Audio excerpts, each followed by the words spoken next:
So let's get to the point. We have our very distinguished guests that you will be able to hear a bit later, who are Regina Rossman, Senior Associate at Convergence Blended Finance, Marie-Aimée Bouri, Head of Impact-Based Finance at Societe Generale CIB, and Jyoti Banerjee, co-founder of North Star Transition.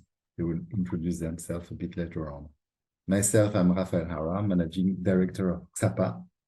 Ksapa is a mission-driven company, and our purpose is really to act as a catalyzer to help transform the economy towards economically, socially, and environmentally sound economic models.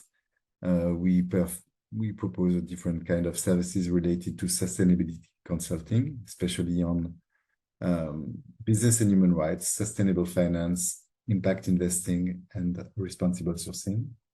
And we gather a different kind of expertise and networks all over the world, driving a community of experts and affiliates, as well as global and local partners to help implement the programs and missions that we perform for our clients. We are also very involved in advocacy activities and propose to release lots of open source content on our website, ksapa.org, that you can use to get information on social and environmental topics in economic activities. Especially, we work on and have developed a solution called SWOTI, Scale Up Training Traceability Impact. It's an initiative that helps transform the first mile of agricultural supply chains, working with and for smallholders with different stakeholders, public and private.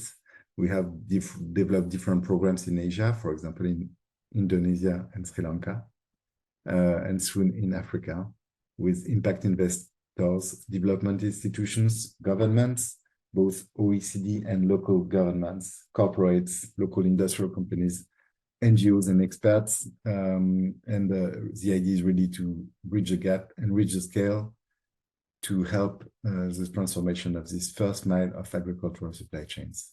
So we do that by designing a solution including 3 modules: technical assistance, meaning program design and management, low-tech digital solutions that we have developed in-house that enable to go to scale at an affordable cost with solutions that work on every mobile phone, not only smartphones, that work offline and that work for also for illiterate persons.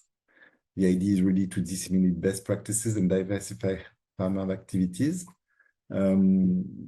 because almost 90% of the smallholder farmers owning or operating farms of less than 2 hectares, who are more than 500 million in the world, do not have access to capacity building and training, which is a powerful lever for value creation for them.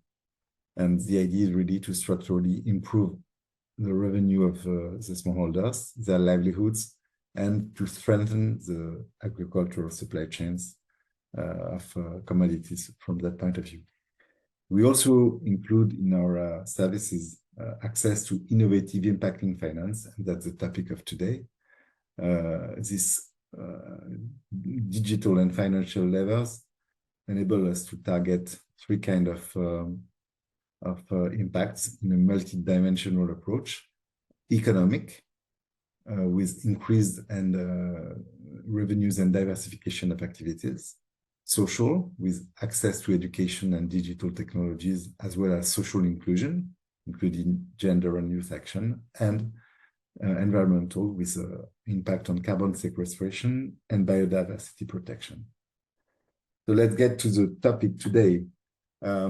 We know that agriculture is part of the problem and of the solution at the same time of our need for environmental and social transition.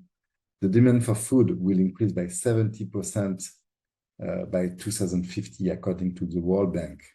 And regenerative agriculture is a nature-based solution, which is more and more recognized as a necessary target, not only for large plantations, or large operating companies, but also for smallholder.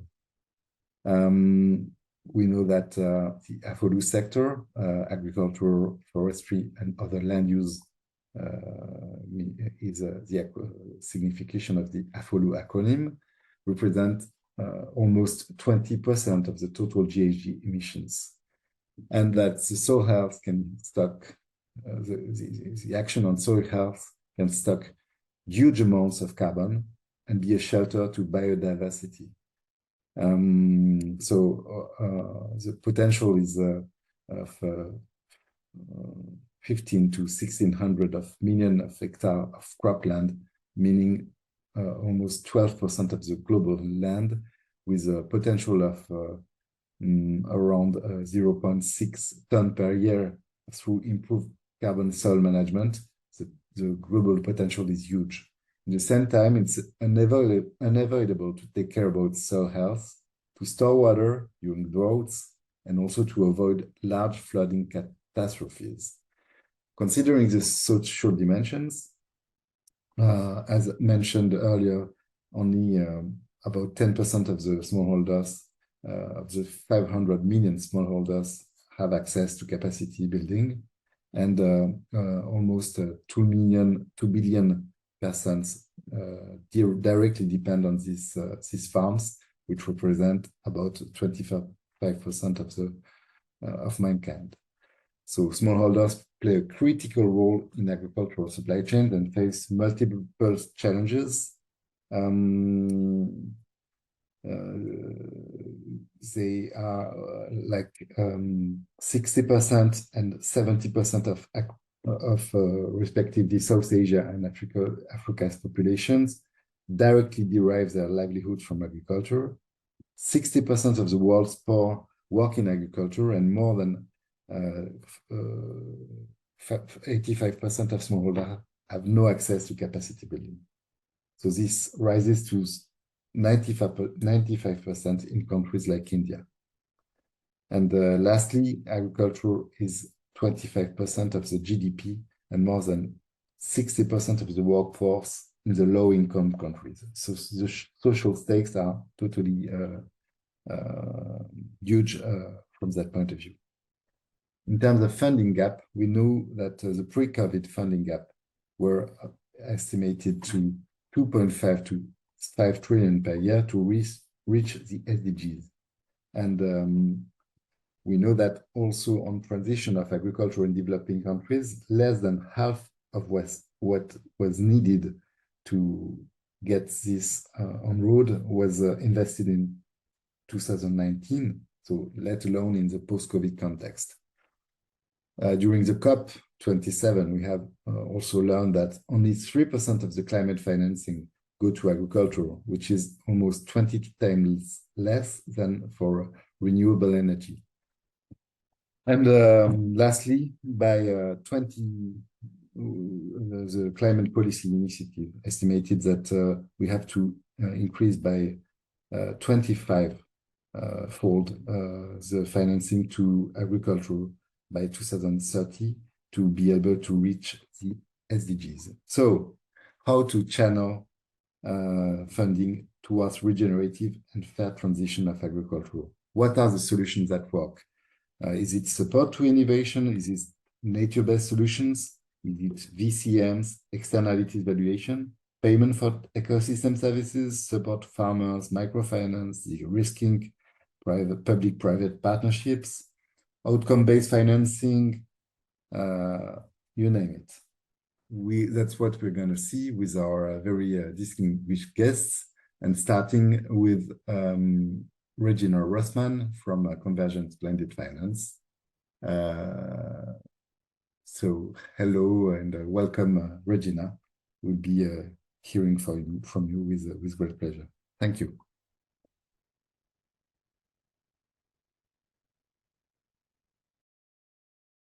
Has been an increasing focus of blended finance transactions. So renewable energy, of course, still cannot be beaten, and that's what Raphael also said himself. But at least there is the trend, right, that shows that over time you would see more money flowing towards the agriculture sector. So I think that's promising. Now, if we go to the next slide, you'll see that within climate change, when you look at adaptation, that's when you see a lot of the blended finance money going towards agriculture. No matter whether it's agricultural inputs or agro-processing or agroforestry, there is a lot that flows into those subsectors. But overall, of course, if you look at climate finance, most of the money still flows towards mitigation, right? So even if adaptation mostly consists on agriculture, it doesn't mean that a lot of money is actually flowing towards that direction. So I think overall, the ambition that we should all keep in mind is still that we want to mobilize more of the climate finance money into the adaptation sector, which would benefit the agricultural sector a lot. Now, I would want to spend some more time on the archetypes, but if you do have questions on the report, I would just encourage you to go to our website and read it at your own pace, because there's a lot of information and a lot of examples as well in the report. Yes, thank you, Regina. So my second question is, what are the lessons learned to accelerate the rhythm and scale of investments? In particular, in your opinion, can you present 1, 2, 3 examples of innovative instruments and of the principles that you think are the most interesting in terms of blended finance use? Is it de-risking? Is it incentive? Is it guarantee instruments? What are your views on that? Thanks, Raphael. With that, let's go to the next slide, because I've actually brought to you the most common types of blended finance, and I don't think we'll have time to go over all of them. But I think guarantees and risk-sharing mechanisms, so the third column that you see here, is really key, because a lot of times the problem that smallholder farmers face is that they simply can't provide the collateral that the commercial bank would need in order to be eligible for a loan. And so there is a lot of mechanisms out there that try to overcome that barrier. And so the Past Trust, the private agriculture support program in Tanzania, is one example, whereby this program provides a credit guarantee cover to the local commercial banks to top up clients' collateral so that they become eligible for loans. So this guarantee ratio is about 50 to 75%, which is quite high. And with that offer, this program has been able to work with 15 commercial banks in Tanzania. And so what that does, basically, this mechanism allows the banks to do business with farmers that they normally would not even consider eligible. And so that can be a real game changer. And the ambition, of course, of these guarantee and risk sharing mechanisms is that over time, the bank realizes that these farmers aren't as risky as they perceived them to be. And so even when you then take away and phase out the guarantee mechanism, the idea is that hopefully the banks would still continue on lending to the same group of farmers, because they have now learned that a lot of them actually are able to repay their loans. So that's why I think guarantees and risk sharing mechanisms are really important in the agricultural sector to overcome that barrier in particular. Another example that I would look at is the very right column on this slide, concessional debt or equity inserted within the capital structure.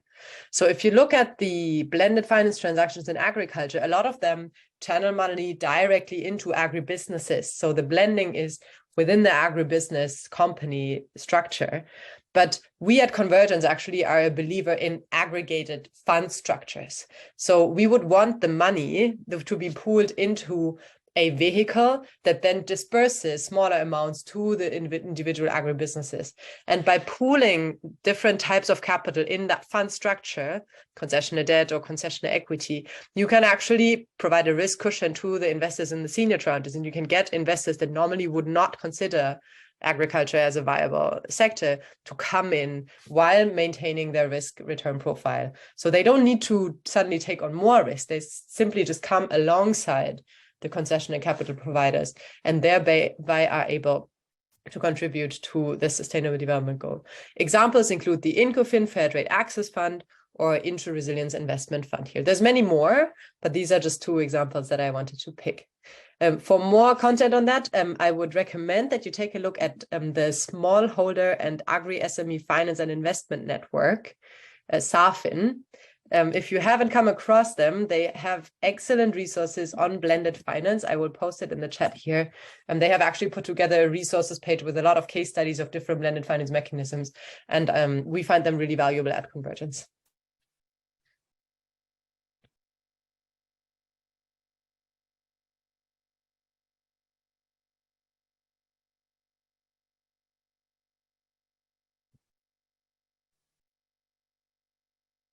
Thank you very much, Regina. So sorry about the little technical problems we are facing. So while Marie-Aimée will present herself and her activities at Société Générale, I will try to fix that. So sorry about that.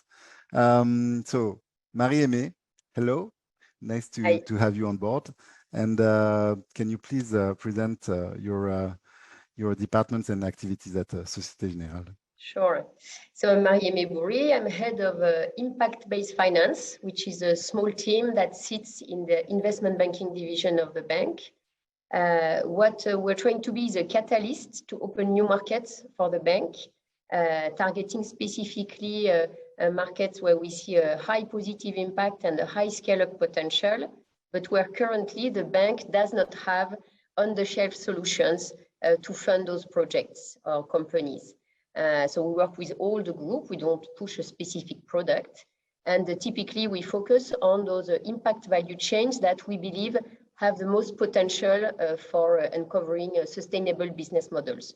So these are access to energy in developing countries, energy efficiency in developed countries, circular economy business models, and natural capital, in which we include sustainable and regenerative agriculture.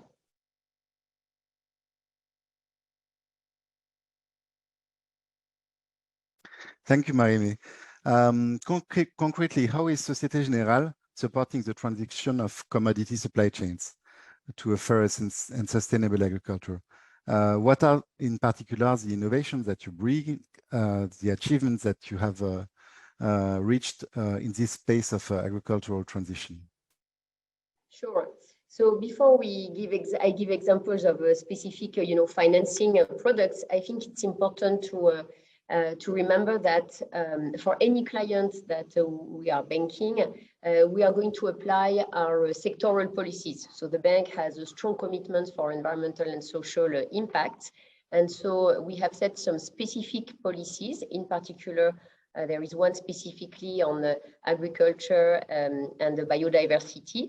And so we engage with our clients to make sure that they comply with our policies, and including, for example, clients that are active in sensitive sectors that could generate, for example, a deforestation. So we engage with them, and we're trying to see how we can support them into taking the actions needed so that they comply with our policies.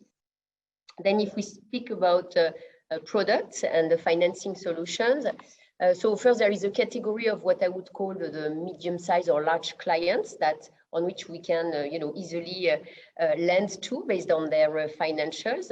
So here, what we're trying to do is engage with them to see how they can embed in their financing some specific incentives or objectives. So here, I'm thinking about the sustainability-linked loans that are a way to integrate into a financing the objectives, the strategic objectives that a company might have set for themselves.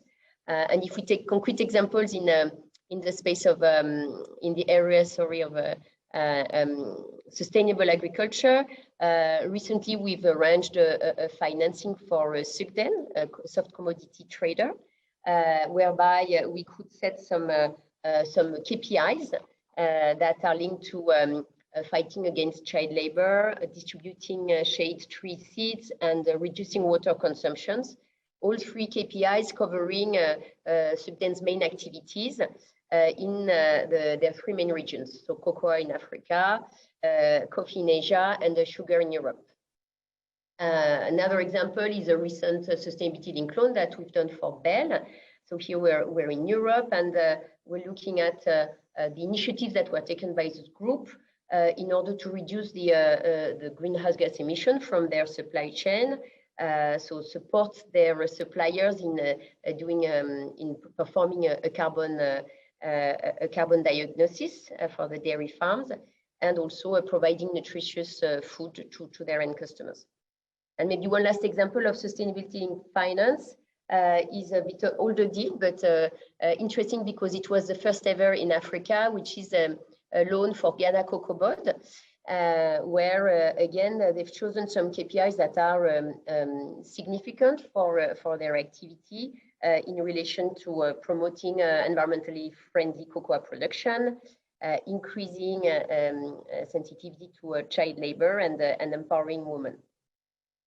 So that's for the sustainability-linked labeled transactions. But of course, as part of our business with companies active in agriculture, we're trying to support them when they have some programs that have positive impact. So, for example, making loans that allow them to improve their practices. So we have this example of a natural rubber production in Africa, in Côte d'Ivoire and Ghana, where we've lent them money and it allowed them to commit to reduce deforestation. And we're also looking at helping smaller companies, and maybe in a different way. So, for example, helping startups to identify equity partners. So here I've got the example of a Send to Green, which is a French startup that uses off-grid desalination units in order to plant trees in desertic areas, fruit-bearing trees. And so they have a sustainable business model where the revenues from the fruit production and the carbon credits enable the repayment of the initial capex. Thanks a lot, Marie-Aimée. Among all that, and even in your plan, what are the most promising paths and instruments that you have identified to activate, but also mainstream the agricultural transition? Have you maybe a few examples to share with us? Sure. So as you were saying, a lot of the support needs to be taken at the first mile level, and unfortunately does not necessarily fit with our customer base. So our objective is always to find who are the aggregators, and I'm clearly in line with what Regina just said. It's often easier for lending purposes to have aggregate portfolios of loans. It provides more diversification. So those aggregators can be cooperatives, for example.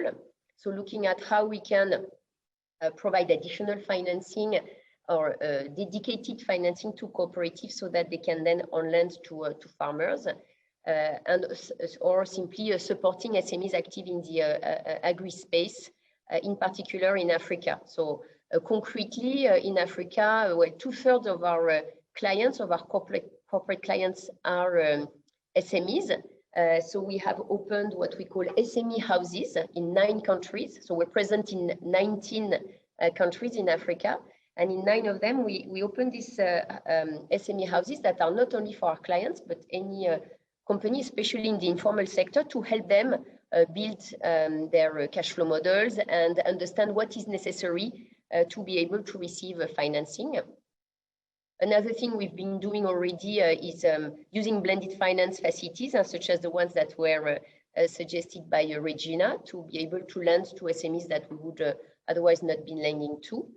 And then we've also looked at how we can originate lending differently. And one example of that is the partnership we've started with you guys at Suti.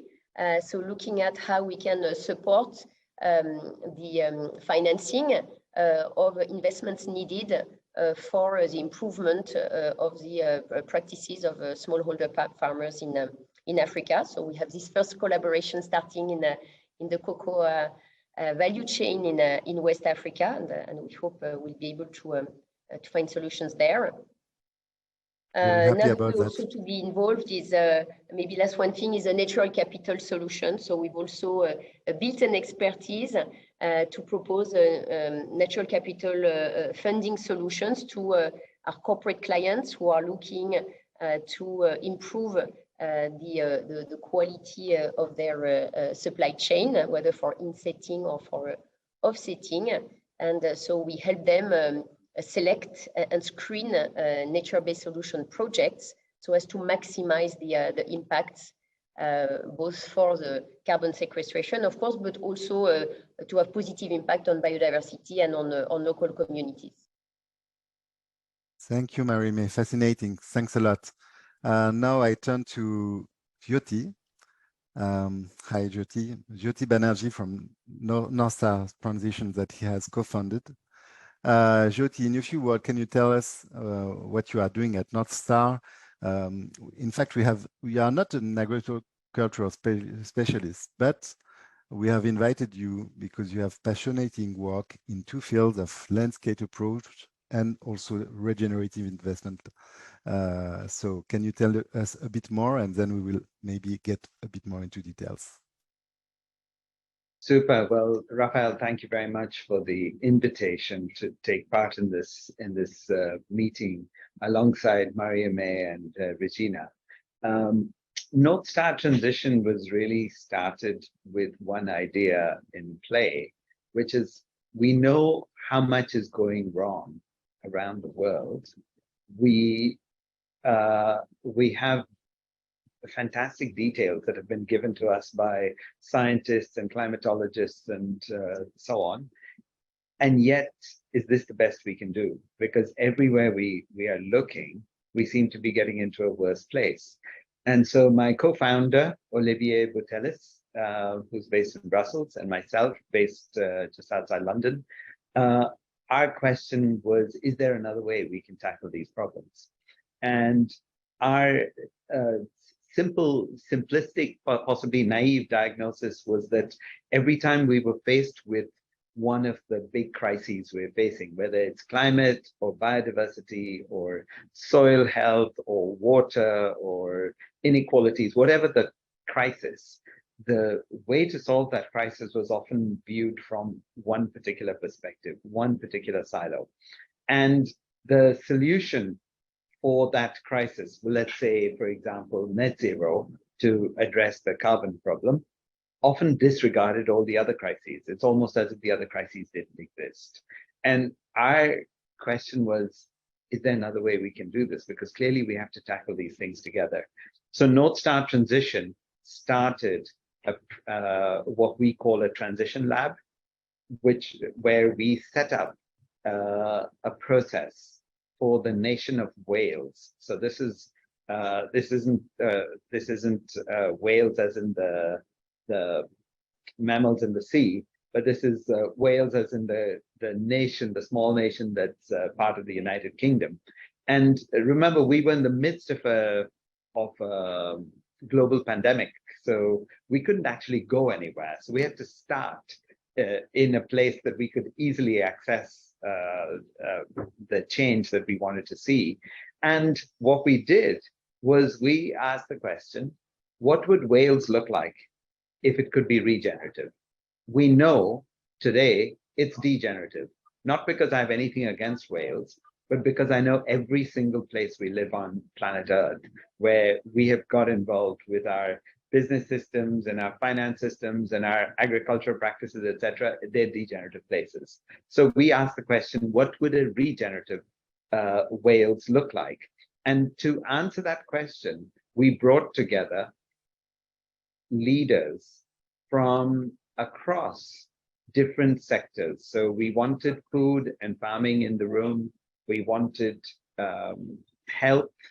We wanted environment and nature, finance, business, insurance, local government, etc. So we've now got about 40 of these sorts of leading organizations collaborating together. And they came up with a number of ambitions for what they wanted to see in Wales. So these are ambitions that not any single one of these organizations can deliver on their own, or even all 40 of them together can't do it. We need the entire nation to shift. And so if you can see the slides, there are 4 ambitions that have been laid out. And in case you think your screen has gone funny and you can't read what's on the slides, it's because there are Welsh words that have been put in there, because these are Welsh people, wanting to express what they want to see happen. And I'll give you a couple of examples of this. So at one level, they'd like to see their air, soil, and water healthy for future generations. And to put it in context, only 7% of Welsh waterways are healthy today. So how do you go from 7% to 100%? They also want to know, can they have a food system that's optimized for the well-being of the communities that consume that food, rather than what it is today, which is optimized for maximizing yield, regardless of the well-being of the people who eat it, regardless of the environmental impacts. So when you start putting these sort of ambitions together, you realize, wow, we have a huge task ahead of us. And if you just move one slide, what we found was that there are significant challenges to enabling the sort of idea that we're talking about, which is, can we actually have the air, soil, and water healthy for future generations? So in order to test our thinking, we put together a program to say, let's take one landscape, which is Southeast Wales. It has two main rivers, the Wye and the Usk rivers, really, much loved rivers, deeply, deeply polluted rivers. And we said, what would it take to transform them? And what we discovered is that to transform those rivers, to make them healthy again, we're going to need something like 1,800 farmers to change their business practices, so that they're not getting the runoff from their soils into the rivers. We're going to need the water company to stop putting sewage straight into the rivers, which even in the UK still continues to happen.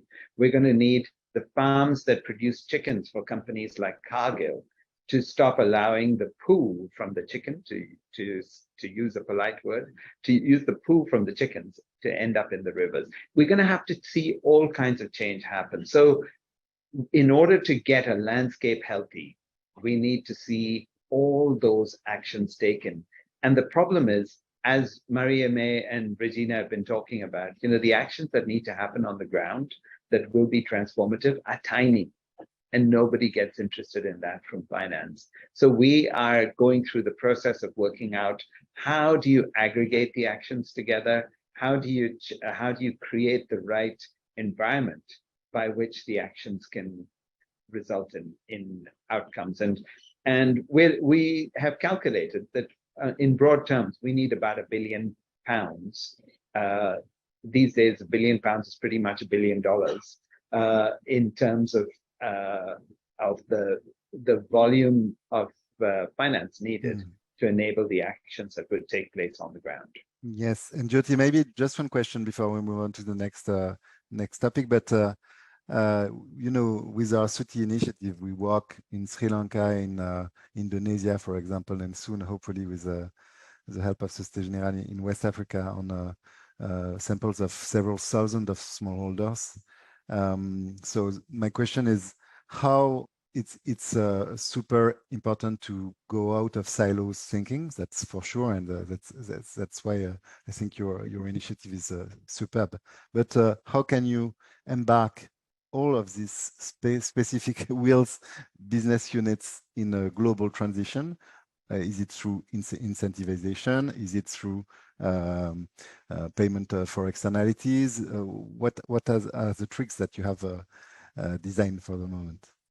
Well, it's really interesting to see that when you have a discussion about food and farming, the people who are often left out of that discussion are health. But in Wales, they spend £500 million a year on diabetes.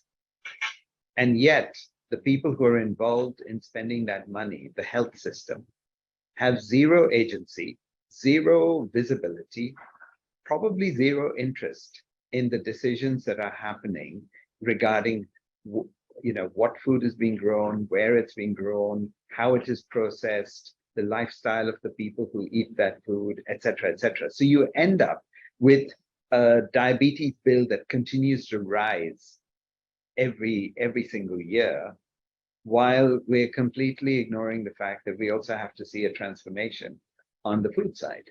So by bringing health and finance and food and the environment all into the same place, we are seeing new opportunities for change. So, for example, the health people said initially, we have nothing to do with food. And then they discovered not just the diabetes thing, but they actually buy 22 million pounds worth of food every single year just to feed hospital patients. And we asked them, where does that food come from? And it turns out they buy the cheapest food that they possibly can buy because they want to spend their money on hip replacements or, global pandemic, whatever, but they're not going to spend it on the food. But as a result, they're buying food that is the cheapest food. It's grown badly. It has deep environmental impacts. And actually, they don't even buy the food from Wales. They buy the food from elsewhere. And so they're not even helping the local communities.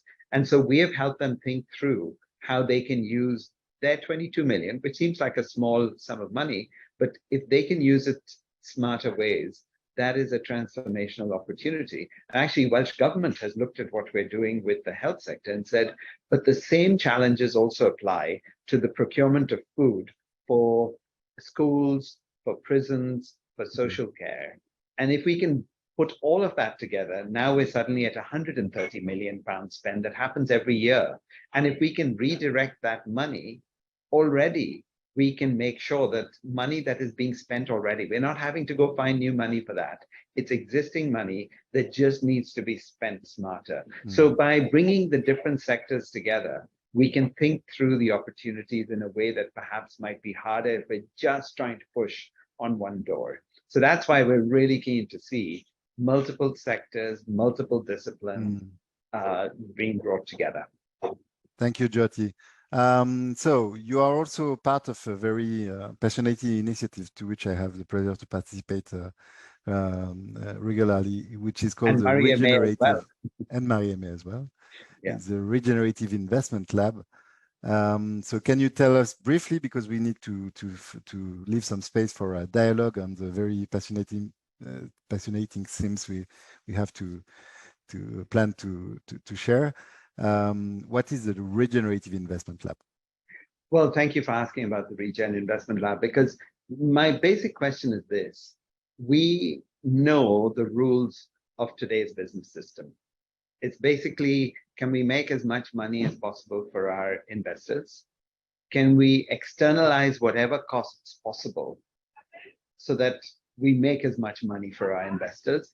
And by the way, ideally, we want to externalize our costs as far as possible to the people who can do least to fight against us, so that we don't have to, get into any awkward battles over why we are passing the costs on to them. So if they are poor workers in Southeast Asia and we're a textile company, we want them to bear the costs. We're not going to do it. That's how our system works today. And I call that a degenerative system. And I want to ask the question, what are the rules for a regenerative system? It's all very well for us to say we want a regenerative system, but what would the rules for that system look like? How would that system work? And how do we begin to get that kind of system started? Because we need to create a credible alternative to today's system. Today's system is a very credible system in many, many places. So no one's wanting an alternative. Well, let's explore what that alternative could look like. And so the Regen Investment Lab brings together financial institutions, businesses, large corporates from around the world, academics, third sector organizations, and influencers. And basically, we want to ask three questions. One, do we really understand the crises that we face because we live in a degenerative system? So that's the first thing. Secondly, what would the rules of a regenerative system look like? And we think there are, 6 different areas we're going to have to explore, including things like what would strategy look like? What does good performance look like in a regenerative system? How will governance work? And so on and so forth. And then the third thing is, we don't want an exercise where we write a report that nobody reads. We want this to be real, which is why we love talking to folks like yourself, because you're doing real stuff. And we want to bring the kind of thinking of what needs to happen on the ground, but connect it to the ideas as to how will we make our business systems work in future? So that's where we're going with the Regen Investment Lab, and we're very welcoming of people coming and joining us in this work. Thank you. So now I would like to engage in a panel discussion with you three, and maybe starting with Regina. You know that we know that you work on a number of topics, and you see lots of things happening in the blended finance space. So my first question would be, how can we collectively ensure that the transition towards this regenerative agriculture, sustainable agriculture, is not only efficient in terms of environmental transition, but also is fair and inclusive for smallholder farmers in particular? Yeah, I think that's a very relevant question. So a lot of times the problem with smallholder farmers from a blended finance perspective is that the individual investment needs that they have are too small for some of the big investment sums that these private investors need to place, right? So if you really want to bring more money into regenerative agriculture to those smallholder farmers, there is a big need for intermediation. So for somebody to be able to accept the big sums that some of these private investors can give, and then, but also divide it up into small pieces of money that can be given to the smallholder farmers on terms that these farmers can accept, right?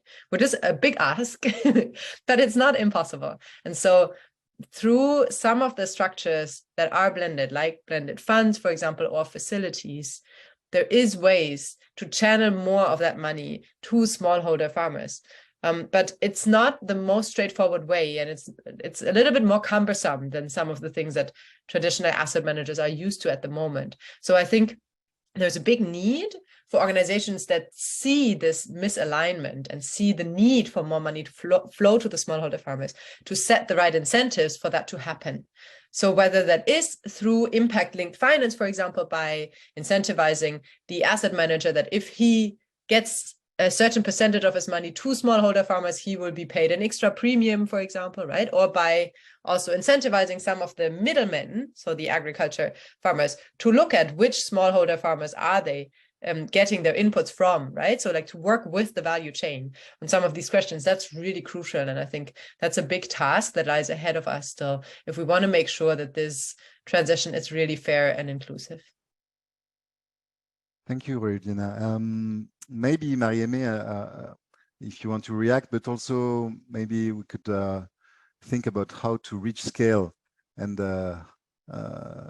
because there are many pilots going on. I mean, lots has been done on that part, but what we need now is replicability. We need scalability, and we need a concrete scalability. I mean, not only scalability, but scale, actual scale.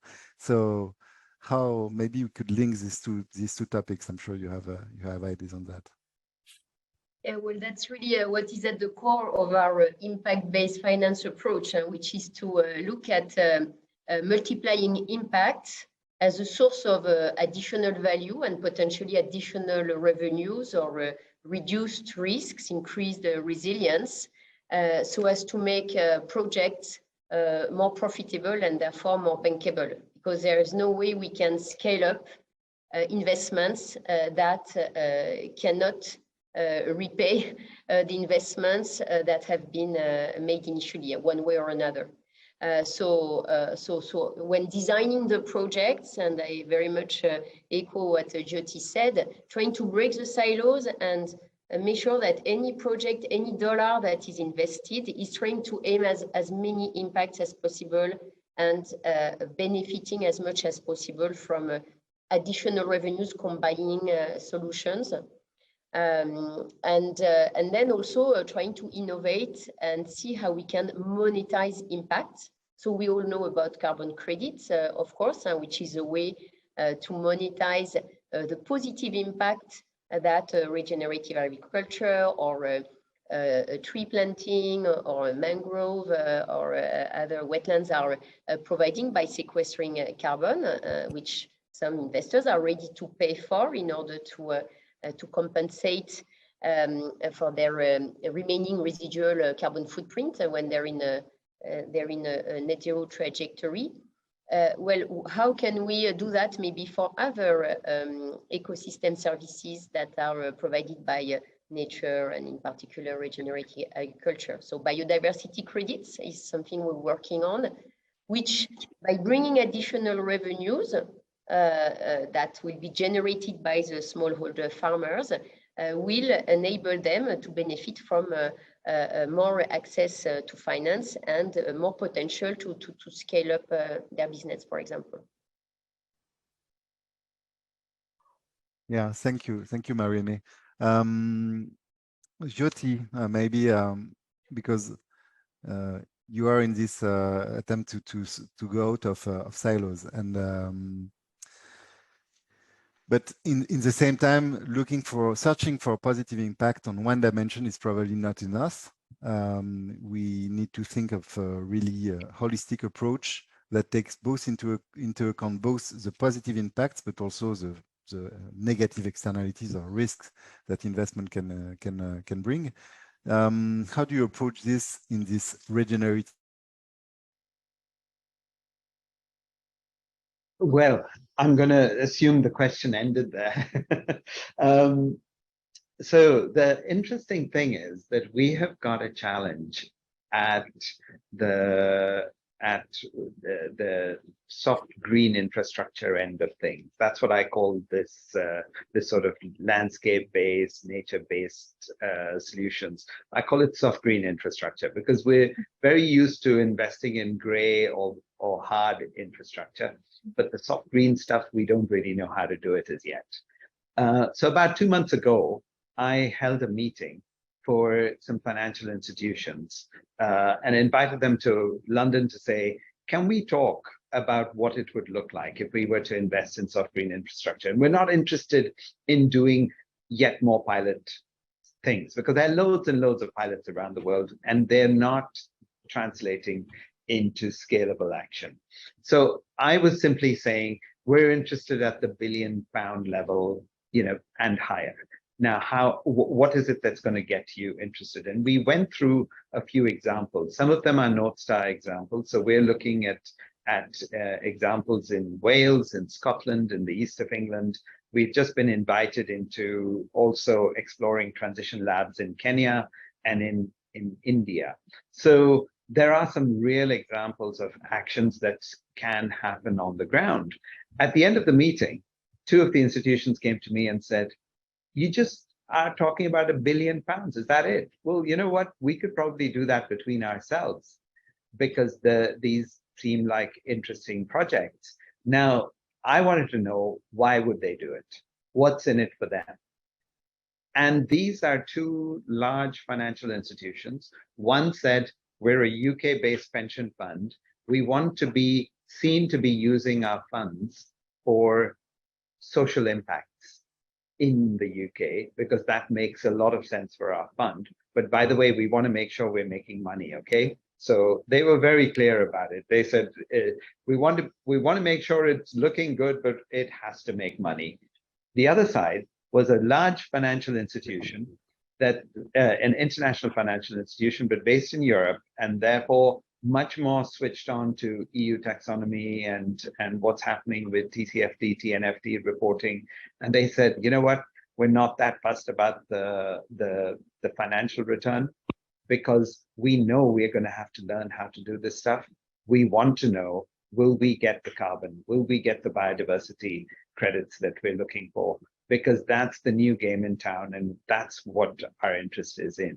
So right now we have a learning process on the ground, because we need to know if we did have, say, 1,500 farmers all carrying out actions that were aligned together, will it actually transform the landscape? But on the finance side, we are having to learn how to aggregate as well. And we're having to learn that different financial institutions will have different interests, different motivations, different time horizons, and all of these have to be aggregated too. So the aggregation problem exists on both sides of the bridge. Yes, thank you. Maybe a question for Regina, because probably you were rightfully mentioning, Jyoti, that the need for a return is still there. Probably that we have lost a very huge opportunity when free money was a reality, which is not the case anymore. So we had the opportunity to transform these assets valuations that are levitating into positive, concrete, useful uses. But unfortunately, it was only partly the case. So how can blended finance be a solution for that? And what are the most promising players on that space? Is it foundations? Is it governments? Is it development institutions? What is your take on that, Regina? Thanks. So foundations have a role to play. So do development agencies and development banks, but each have different preferences themselves, right, for the type of initiatives that they get involved. What we always argue would be nicer is if these different organizations at least pool their money together so that not each of them also has a different agenda. But if they together put their money, which at least is all provided on concessional terms, so non-market terms, then at least you have a big enough risk buffer for the commercial investors come on. What we've seen, though, is that a lot of times it's still very fragmented. So like, let's say the development agency of the German government only does this type of deal, and then the Norwegian government only does this type of stuff, right? So like they all think in their own little boxes in their institutions. And the real transition that we need to see is that these providers of the soft money, the grants and the concessional loans and the first loss equity, they cooperate themselves so that they together can unlock the big fish, right? Like the institutional investors. And so that's what you see with some of these blended funds, like the Agri3 fund or the Inter-Resilience Investment Fund, is that you see a number of the development agencies, DFIs, and foundations come into the same structure and thereby have a big enough volume to attract the senior investors. So I would say development agencies have historically looked at the agricultural sector as a key thing. And I think with the gender equality becoming more mainstream, that's just becoming even more prominent, because there is a lot of smallholder farmers that are women and a lot of, you know, women in the agricultural value chains. So I think it is like you can bank on them, but we have to make sure that they collaborate amongst themselves so that we don't have to knock on each door individually and accommodate all their different wishes to get the private money unlocked. And maybe I would add on this that not only are they collaborating among themselves and the close club deals of DFIs, but systematically crowding local lenders or international banks that need this experience to increase their participation to those markets. And the partial guarantees are the best way to do that, as you pointed out earlier. Absolutely. Yeah. So we have a question for you from the audience, Marie-Aimée, and maybe after that we will propose a conclusion word for that webinar. How does Société Générale measure impact across multi-parties international projects? Very good question. So at SocGen, we've been focusing on impact measurement quite some time ago, since we designed our own positive impact finance framework in 2011, so more than 10 years ago, before the SDGs were even a thing, which is based on the principle that we can only call a project positive impact if we have properly identified and mitigated negative impacts, and we're able to identify and monitor at least one positive impact on at least one of the three pillars of sustainable development: people, planet, and prosperity. So with this in mind, and this is something that we have then further on developed through collaborative initiative with UNEP FI. We have some internal tools to screen transactions very early on in the origination to identify whether or not they could be qualified as positive impact, and if not, to give some incentive to the front office who are originating those transactions to add or advise clients to change the project so they have a positive impact. So then in terms of the measurement themselves, it's always down to negotiation with our customers, and whether they are clients, corporate clients, or project sponsors. And we're trying increasingly to select those who are ready to put the resources to make sure that the actual impact, not just the output of the project, will be monitored. And sometimes it means, paying extra costs to get this data, collect it, and monitor it over time. Yeah, I was attending to a Paris Peace Forum conference on biodiversity, and clearly data is one of the hot topic for every environmental and social issue that we face. Maybe before we close, and I will ask you three to share maybe a few words of conclusion. Well, you can subscribe to our newsletter on ksapa.org, ksapa.org. Next webinar will be on how to leverage digital solutions that time to foster agricultural transition for smallholders, in particular at scale. It will be on Valentine's Day, so it's easy to remember. So please, Marie-Aimée, if you want to share a word of conclusion, and then Jyoti and Regina. Well, just in a few words, I would say what's absolutely necessary in this sector in particular, but for sustainable development overall, is partnerships. So making sure that we work with the people who are best suited to collaborate and have impact on the ground. And also, second thing, I would pick, we talked already a lot about aggregation. So in addition to aggregation, standardization, because we're really running out of time. So we have to urge ourselves into faster and simpler credit processes and documentation processes as well, so that deals are closed faster. Super. And I'm not going to disagree with Marie-Aimée, so I'm going to say yes to her points, and I'm going to add in the fact that when we put a transition lab together, we seek the people who we call the disconnected allies. They're disconnected from each other. They don't realize they are actually on the same side and would like to see the same outcomes. And if we want to see a regenerative economy being constructed, these disconnected allies need to be brought together so we can collaborate together and bring the kind of actions that we want to see at scale. Thank you, Jyoti. Very positive outlook. Regina? I would agree with Marie-Aimée's point on standardization. In the end, a lot of times these transactions that feature blending instruments, they are very time intensive and complex and take forever to launch. And what we need these transactions to be is boring, standard, and fast, right? And you only get to boring if you have a template that you can replicate and that doesn't have 1,000 bells and whistles. So I would totally agree with Marie-Aimée that that's the way to go, and that's what we at Convergence support as well. Thank you very much for this very fascinating shares that you brought to us. So it was a pleasure. Next webinar, 14th of February, on digital solutions and transition of agricultural supply chains. Thanks to Regina, Marie-Aimée, and Jyoti for their contribution. And well, please follow us on LinkedIn, Twitter, our newsletter, ksapa.org, and see you very soon.